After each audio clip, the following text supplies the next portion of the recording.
वो कागज की कश्ती, वो बारिश का पानी, कहीं भी किसी भी वक्त ये गीत बज रहा हो, मन खुद ब खुद पहुंच जाता है बचपन की गलियों में। जगजीत सिंह ने आज तक जितने शब्दों को आवाज दी, सभी वो शब्द जिंदा हो उठे, जिन्होंने गजलों को युवा वर्ग में एक नई पहचान दिलाई। मखमली आवाज के जो धनी थे और जिनकी बहुत ही करिश्माई शख्सियत थी। जी हाँ, आज के हमारे नायक भी हैं जगजीत सिंह। नायक मैं हूं संजीव श्रीवास्तव और आप सुन रहे हैं 92.7 बिग एफएम पर हमारी खास पेशकश नायक। तो बताऊंगा मैं आपको आज कि कैसे शत्रुघ्न सिन्हा ने दिलाया सबसे पहला बड़ा ब्रेक जगजीत सिंह को, और क्यों पाकिस्तान के राष्ट्रपति परवेज मुशर्रफ ने 2.5 घंटे हवा में ही रोके रखा उस जहाज को जिसमें जगजीत सिंह जी सवार थे। और कुछ बातचीत भी आप सुनेंगे उनकी मेरे साथ, जो मैंने कुछ साल पहले रिकॉर्ड की थी। साथ ही होंगे जगजीत सिंह और चित्रा सिंह के कई खूबसूरत और दिल को छू देने वाले नगमे और गजलें। नमस्कार, अभिनंदन, आदाब, स्वागत है आपका हमारी खास पेशकश नायक में। मैं हूं संजीव श्रीवास्तव। नायक हैं हमारे आज गजलों की दुनिया के बेताज बादशाह जगजीत सिंह साहब। जालंधर का डीएवी कॉलेज बिल्डिंग के सामने थी एक सड़क के एक तरफ बना हुआ था एक हॉस्टल। ढेर सारे कमरे थे उसमें। अब कौन सा कमरा किस स्टूडेंट को मिले, इसके लिए एक रूल बना दिया गया। जो टॉपर था उसको अच्छा कमरा मिलेगा और जो टिड्डी फिसड्डी थे उनको बुरे कमरे मिलेंगे। अब बुरे कमरों की भी साहब 3 कैटेगरीज थी। पहली कैटेगरी थी वो कमरे जो सीढ़ियों के पास थे, दिन भर शोरगुल जहां रहता था। दूसरी बुरी कैटेगरी के कमरे थे जो बाथरूम और टॉयलेट्स के पास होते थे। यहां डबल मार पड़ती थी, सुबह शोर और दिन भर बदबू।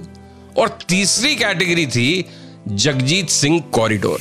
ये तीसरा वाला इसलिए क्योंकि इस कॉरिडोर में सिर्फ एक कमरा था, उसमें सिर्फ एक शख्स रहता था, जगजीत सिंह। यूथ फेस्टिवल में म्यूजिक के सभी अवार्ड्स समेटकर अपने कॉलेज ले आने वाला जगजीत सिंह। लेकिन हॉस्टल वाले तो कोई तानसेन प्रेमी नहीं थे। जगजीत सिंह का रियाज सुबह 5 बजे शुरू हो जाता था, तो आस पड़ोस के कमरों के लड़के बहुत परेशान होते और कहते, यार तुम्हें तो पास होना नहीं है, पढ़ाई लिखाई करनी नहीं है, हमें तो पढ़ने दो भाई। यही जगजीत सिंह कॉलेज में सबके मजे लगाता था। कभी टप्पे सुनाता तो कभी गजल, मगर एग्जाम में तो ये सब नहीं चलता था। वहां सरदार जी जमकर नकल किया करते थे। धर लिए गए एक बार, गुस्से में एग्जामिनर ने बाहर खींच निकाला, दूसरे कमरे में ले गए, एकदम सन्नाटा चारों तरफ। फिर गुरुजी की आवाज सुनाई दी, यहां बैठ और तसल्ली से नकल कर। तो साहब ये है हमारे आज के नायक जगजीत सिंह। आगे बताऊंगा कि वो कौन सा सदमा था, वो कौन सी ट्रेजेडी थी जिसकी वजह से जगजीत सिंह ने गाना छोड़ दिया। सुनते रहिए नायक। नमस्कार, अभिनंदन, आदाब, स्वागत है आपका हमारी खास पेशकश नायक में। बात कर रहे हैं हम आज गजलों की दुनिया के बेताज बादशाह जगजीत सिंह साहब की। तो आखिर ऐसा क्या हुआ कि मखमली जादुई आवाज के मालिक जगजीत सिंह साहब ने एक दिन अचानक गाना नहीं गाने का फैसला लिया।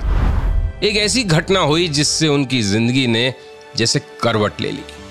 जगजीत सिंह के इकलौते बेटे विवेक सिंह की 1990 में एक कार दुर्घटना में मौत हो गई। ये जगजीत सिंह और उनकी पत्नी चित्रा सिंह के जीवन का सबसे बुरा दौर था। 18 साल और 21 महीने का था विवेक सिंह जब अपने 2 दोस्तों के साथ मरीन ड्राइव पर घूम रहा था। रात के 2 बजे थे, कार तेज स्पीड से जा रही थी। ड्राइविंग सीट पर खुद विवेक था। तभी उसने अचानक सामने देखा कि सड़क पर एक सीढ़ी पड़ी हुई है जिसका इस्तेमाल म्युनिसिपैलिटी वाले स्ट्रीट लाइट इत्यादि ठीक करने के लिए करते हैं। गाड़ी थोड़ी तेज स्पीड में थी। स्टीयरिंग घुमाया विवेक सिंह ने सीढ़ी से बचने के लिए, लेकिन बैलेंस बिगड़ गया। भयानक एक्सीडेंट हुआ। विवेक की मौके पर ही मौत हो गई। अगले दिन हर अखबार में सुर्खी यही बनी जो ज्यादातर बनती है कि रईसजादे शराब के नशे में धुत थे, एक्सीडेंट हो गया। जगजीत सिंह की बेटी और विवेक सिंह की बहन मोनिका, उसने एक लंबी कानूनी लड़ाई लड़ी जिसके अंत में म्युनिसिपैलिटी वालों को अपनी गलती समझ में आई, क्योंकि उन्होंने वहां पे उस सड़क पर गलत जगह रात को सीढ़ी छोड़ रखी थी। बाद में उस सड़क का नाम विवेक सिंह के नाम पर रखा गया।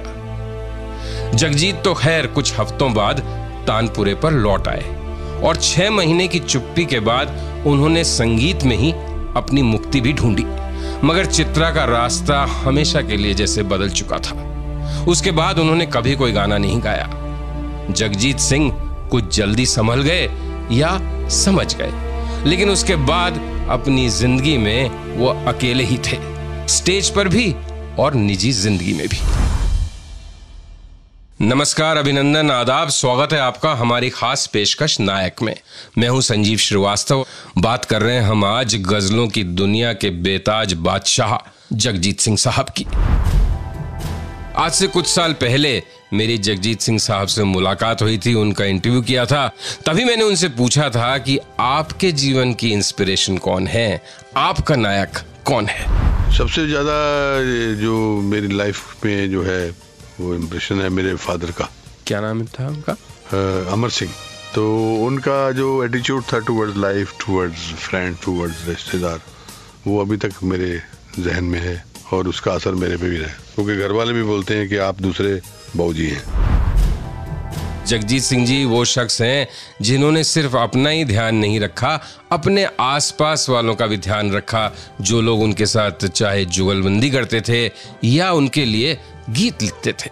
जगजीत सिंह वो पहले शख्स हैं जिन्होंने एल्बम की कमाई में से लिरिक्स लिखने वालों को भी हिस्सा देना शुरू किया। जाने माने और मशहूर प्लेबैक सिंगर कुमार शानू को भी उनका पहला बड़ा ऑफर जगजीत सिंह की तरफ से ही दिया गया था, लेकिन जगजीत सिंह जी का खुद का पहला एल्बम अधूरा रह गया था। क्यों, सुनते हैं उन्हीं से। मेरा पहला एल्बम 1965 के एंड में ही आ गया था, लेकिन वो आधा एल्बम था, पूरा नहीं था। ये कैसे हुआ? वो HMV ने हमको चांस दिया था कि आप ऐसे करिए, एक EP बनाइए हमारे लिए। EP में 4 गजलें होती हैं, तो 2 गजलें आप गाएंगे, 2 दूसरा आर्टिस्ट गाएगा। अच्छा। तो 2 गजलें मैंने उसमें गाई थी। अपना गम भूल गए, तेरी जफा भूल गए, हम तो हर बात मोहब्बत के सिवा भूल गए, अपना गम भूल। ये मेरी पहली रिकॉर्डिंग थी। क्या बात है सर। ऐसे दो गजलें थी, 2 दूसरा आर्टिस्ट था, सुरेश राजवंशी, उसकी थी। तो पहला चांस मुझे 65 में मिल गया था। नमस्कार, अभिनंदन, आदाब, स्वागत है आपका हमारी खास पेशकश नायक में। मैं हूं संजीव श्रीवास्तव और आप सुन रहे हैं 92.7 बिग FM। बात कर रहे हैं हम आज मखमली और जादुई आवाज के धनी जगजीत सिंह साहब की। गजल, भजन, फिल्मी गाने, जगजीत सिंह साहब ने हर गाने को अपनी आवाज से और भी सजाया और भी निखारा, लेकिन हर हीरे को किसी न किसी जौहरी की, किसी पारखी की तलाश होती है, जरूरत होती है। कौन था वो पारखी जिसने जगजीत सिंह जी को उनके जीवन का पहला ब्रेक दिलाया?